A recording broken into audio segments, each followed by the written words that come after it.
Hola, hola chiquillos. Bueno, el video de hoy es para grabarles los temas más importantes de la especialidad de uro. Empecé con uro porque, como ya vieron en el video de análisis del ENAM, a mí no me fue tan bien el año pasado en uro, pero ustedes váyanme poniendo en sus comentarios cuál quieren que sea el siguiente para hacer esto con todas las subespecialidades o especialidades que vienen en el ENAM. ¿Y qué vamos a hacer? Bueno, ya saben que no hay un temario específico como para empezar a hablar de qué podemos estudiar para el ENAM, porque realmente te pueden preguntar lo que se les venga en gana y lo que se le ocurra al señorcito doctor que haya hecho los reactivos de ese día. Entonces, pues son campos muy amplios. ¿Qué te debes de saber? Pues realmente es que te deberías de saber todo, pero eso es realmente imposible, eso es utópico. Nadie se puede saber todas las cosas y mucho menos en un periodo de estrés de un examen de tantísimas horas. Entonces, vamos a hablar como lo infalible. Hay ciertas cosas que es más probable que te pregunten y por lo tanto, pues, si es más probable, debes de dominarlo pues con mayor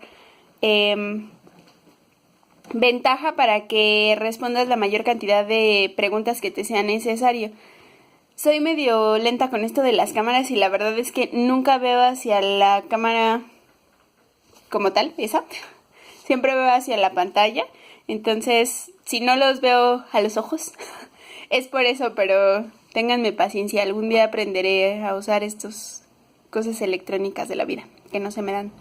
Entonces, bueno, yo estoy leyendo de, pues, CTO, este año CTO. El año pasado leí guías de práctica clínica y pues un poquito como de todo. Yo en lo personal creo que es mejor elegir una sola bibliografía. Si vas a leer Exarmed, pues quédate con Exarmed. Si vas a leer el Papadakis o Lange, como lo conocen algunos, pues quédate con ese. Si vas a leer, no sé, tus apuntes, no es buena idea. Mejor básate en un libro o un manual especializado. Y si vas a leer, por ejemplo, pues no sé, Harrison, termina de leer los temas que correspondan, pero en un solo lugar. Porque a mí lo que me pasa es que tratas de abarcar tanto que no terminas, realmente es que no terminas de leer. Si te queda poco tiempo o apenas vas a empezar a estudiar, mi recomendación es leer las guías de práctica clínica y lee las guías de referencia rápida, porque la mayoría contienen un promedio de 5 a 9 hojitas que hasta el final tienen un diagrama o un algoritmo o un diagrama de flujo según sea el caso para seguir la patología y son mucho más rápidas de leer. Obviamente tienen información muy escueta y no en todos los casos va a ser la fuente bibliográfica. Otro tip es aprenderse todos los... eso ya se los había dicho creo que en el video anterior, pero aprenderse todos los epónimos y los nombres raros esos que se usaban en la época de las cavernas que están en desuso porque son antipedagógicos y demás.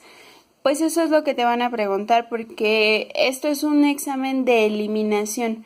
Aquí lo que tratan es que entre la menor cantidad de personas.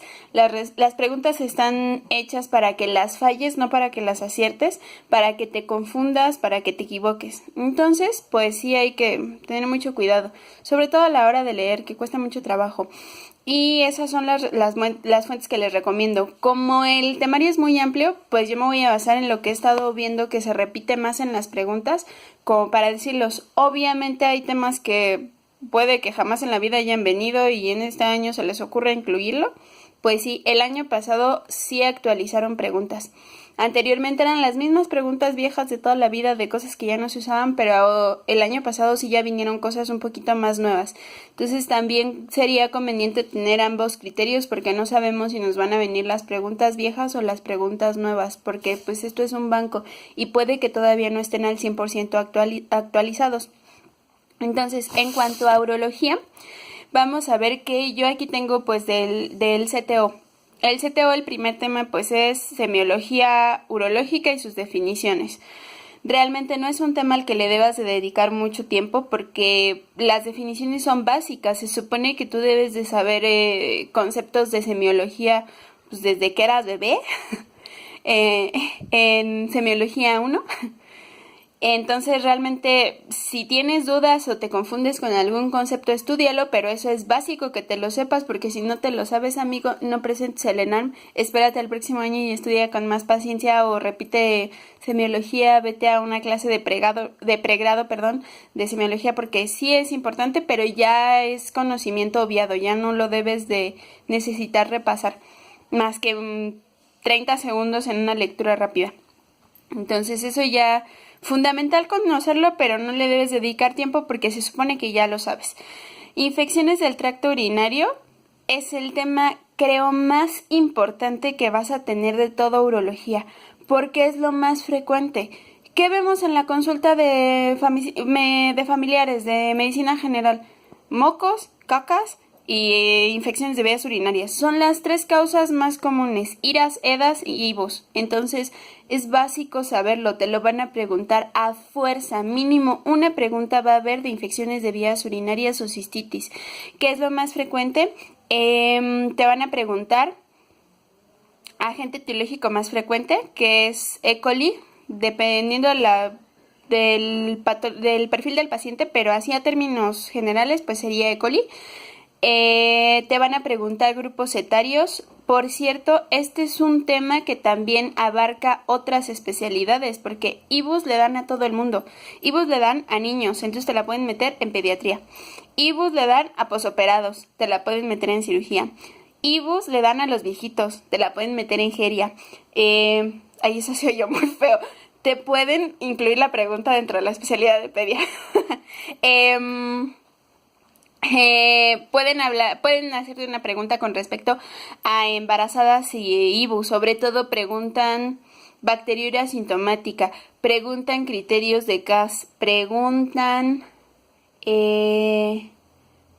pues es lo más frecuente, de mecanismos de la infección, si son ascendentes, linfáticas, hematológicas, y depende del paciente, pero en general es ascendente.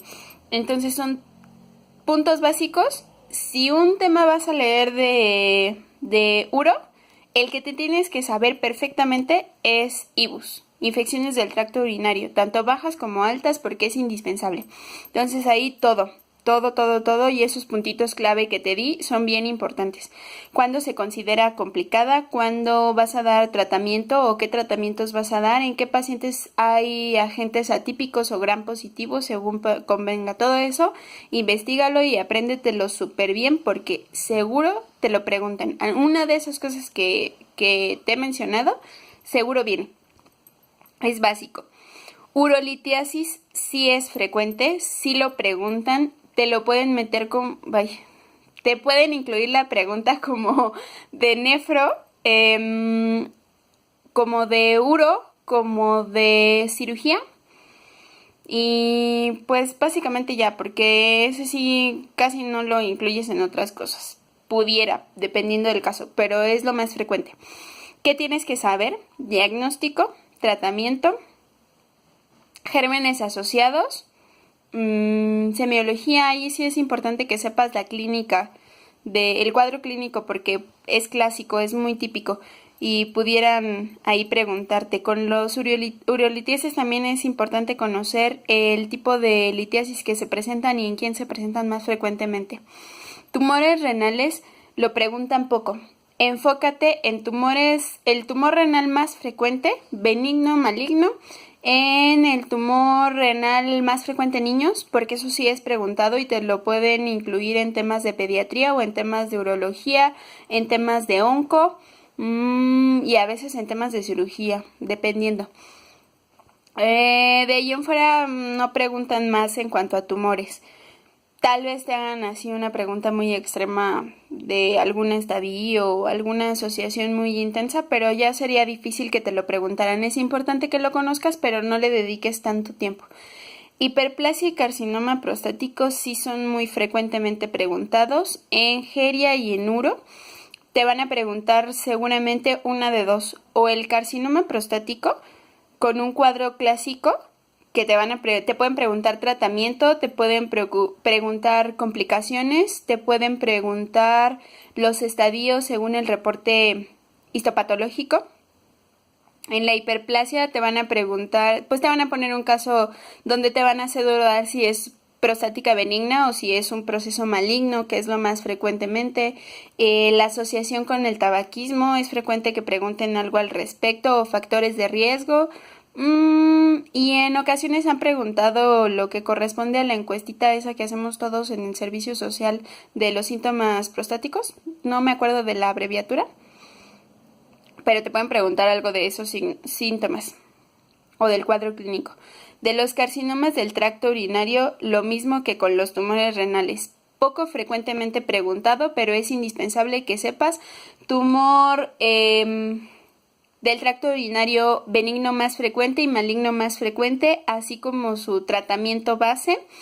Y sería importante también que conocieras ahí si el carcinoma tiene algún factor de riesgo o alguna asociación con alguna otra patología. Esos son tips para estudiarlo. Dentro de los tumores testiculares es importante recordar que les da varones jóvenes. El tipo de tumor testicular sí es importante porque algunos de los tumores testiculares se asocian a disgenesias gonadales. Entonces, todas las disgenesias gonadales que puedas estudiar, apréndete el nombre de la disgenesia con el tumor testicular que se puede asociar. O gonadal en su defecto, porque eso también puede ser en el caso de mujeres. Pero sí, eso sí es importante. Y saber que son en varones jóvenes, para que lo tengan bien diferenciado. El más frecuente de cajón se lo tienen que saber porque es el que más frecuentemente les van a preguntar por obvias razones. En cuanto a trasplante renal, lo único que hay que saber son contraindicaciones absolutas. Puede que te pregunten las relativas, pero es menos frecuente. Tienes que saber cuáles son las indicaciones y cuál es el tratamiento inmunosupresor. Si se asocia a alguna otra situación o algo por el estilo, alguna otra patología, perdón. Con las uropatías obstructivas realmente es un tema que dale poco tiempo porque ya se incluye en las otras patologías que hemos mencionado. A la disfunción eréctil tal vez te salga una, máximo 2 preguntas, que generalmente es con los factores del riesgo, el diagnóstico o el tratamiento. Generalmente el tratamiento. Raras veces he visto en los bancos de preguntas o en los ENARMs que yo he preguntado que pregunten... Eso fue una redundancia. Pero he visto que casi no asocian preguntas a la prevalencia, pero sería importante que lo tuvieras en cuenta. Y en cuanto a los traumatismos del aparato genitourinario, sí puedes tenerlo en cuenta, sobre todo cuando estudies traumatología o urgencias propiamente dicho, puesto que casi siempre aparece una pregunta que dice algo así como que caso clínico de un paciente joven, varón, que se accidente automovilístico o en moto, tiene fractura de cadera o de ramas de pubis y tiene lesiones a urétero o alguna lesión profunda. O te puede aparecer el caso clínico del paciente que fue apuñalado o herido con arma blanca punzocortante, en la que aparezca un sangrado en la fosa renal o algo por el estilo. Entonces sí hay que identificar los datos. Ahí yo no te aseguro que te pregunten muchas cosas, a lo mejor te aparece 1 o 2 preguntas al respecto según el ENARM que te toque este año, pero sí es importante que lo conozcas, que conozcas esa asociación y que lo sepas diagnosticar. Nada más. Ya lo demás del tratamiento realmente es que es lo básico del trauma y no requiere pues mayor complejidad. En cuanto a uro, creo que son los temas más importantes. Como les mostré en el video del análisis de ENARM, a mí me preguntaron uroprocto junto. Entonces sí pueden combinar preguntas que pertenezcan a cirugía y que pertenezcan un poquito a la región de periné y anales y cuestiones que se relacionen con hemorroides o con secuelas que se vayan interrelacionando, porque lo meten así como uroprocto. Entonces sí echen un ojo a la parte quirúrgica porque puede estar relacionado. Y de ahí en fuera es una Es una especialidad rápida porque son pocos temas y los temas aparte son cortos. Sugerencias, sintetícenlo lo más que puedan. Yo espero mostrarles en algunos videos algunos de mis resúmenes, pero es que escribo horrible, ya saben, hashtag letra de doctor. Entonces, dudo mucho que le entiendan, a veces ni yo les entiendo, como todos. Porque ya estaba medio dormida o escribí más feo de lo normal o no sé qué significaba mi abreviatura, pero sí me hace recordar. Una buena técnica es dividir la hoja en 4 partes, o bueno, más dependiendo según lo que ustedes necesiten, pero yo en lo personal lo hago con 4, en donde pongo en la parte superior izquierda datos de etiología, prevalencia, definiciones, estadística, factores de riesgo. Grupo etario y preferencia por género, si hay algún gen mutado, ese tipo de cosas. En la porción superior, en el cuadrante superior derecho, pongo el cuadro clínico, las clasificaciones y el cuadro clínico. En la porción inferior izquierda coloco el diagnóstico y ahí hay que poner varias cosas porque a veces te pueden preguntar diagnóstico de elección, diagnóstico gol estándar, más el estudio de laboratorio o gabinete más sensible o más específico o ambas, y el estudio de confirmación. ¿Y qué más? A veces también preguntan el primer estudio que le pedirías al paciente, que no es el de elección, que no es el más específico, ni que es el que va a ser confirmatorio, sino más bien es el más barato o el que tienes más al alcance. Casi siempre pues va a ser lo básico, un ultrasonido, una radiografía, pero sí chequenlo conforme a a la patología que estén revisando, porque aquí en uro pueden ser estos estudios, la urografía excretora o posmiccional, como la conozcan, que a veces son más económicos o más accesibles en ciertos medios de primer o segundo nivel y que pudieran ser lo que te están preguntando. Punto importante leer si te preguntan más sensible, de confirmatorio, etcétera, porque sí viene diferente y te aparecen todas las opciones que pueden ser diagnósticas, pero tú tienes que elegir exactamente lo que ellos te están preguntando porque pues si no está erróneo. Y en el cuadrante inferior izquierdo, derecho, perdón, coloco el tratamiento y las complicaciones.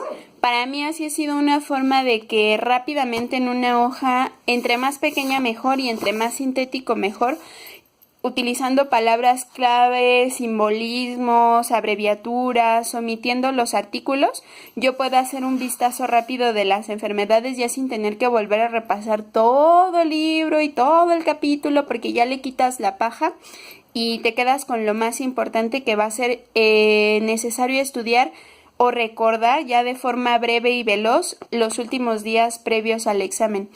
También otra cosa que hago es poner notas directamente sobre los libros. Yo sé que hay gente muy purista que jamás en la vida rayaría los libros. Y si son libros de biblioteca, por favor no lo hagan por respeto a los demás. Pero si son tus libros, tú los compraste y solo tú los vas a utilizar, ráyalos porque son puntos que resaltas o que te pueden recordar en una ojeada muy simple de un libro que puedes hacer de manera veloz y rápida. Practiquen técnicas de lectura veloz. Hay aplicaciones. Si tienen tiempo y dinero, porque cuesta, métanse a un curso de lectura veloz porque les sirve bastante. Yo la verdad no he podido hacerlo, pero a lo largo de este estudio he investigado técnicas que sí funcionan. No al 100% porque tienes que practicarlo y obviamente un curso te da muchísimas más tablas que solo investigar al respecto para los que no somos tan autodidactas. Pero si te funcionan las aplicaciones o si te funciona investigar cómo hacerlo, es una buena opción. Con esto termino el videíto del día de hoy, chiquillos. Suscríbanse, déjenme sus comentarios. Les agradezco a los nuevos suscriptores. Veo que afortunadamente hemos subido el número este mes, me da gusto. Todavía me da mucha pena hacer videos, la verdad. Y lo he hecho público así como que mírenme porque me da pena. Pero les agradezco mucho sus comentarios, sus sugerencias. Si tienen tips que ustedes ya conozcan, que sepan, que alguien les haya dicho, escríbanos en los comentarios, pásenlos, traten de ayudarnos a hacer un mejor examen y un mejor estudio. Si no quedamos en los exámenes o en una especialidad, por lo menos el estudio va a ser importante para conocimiento y es importante compartirlo. Y pues nada, es todo. Saluditos, bye.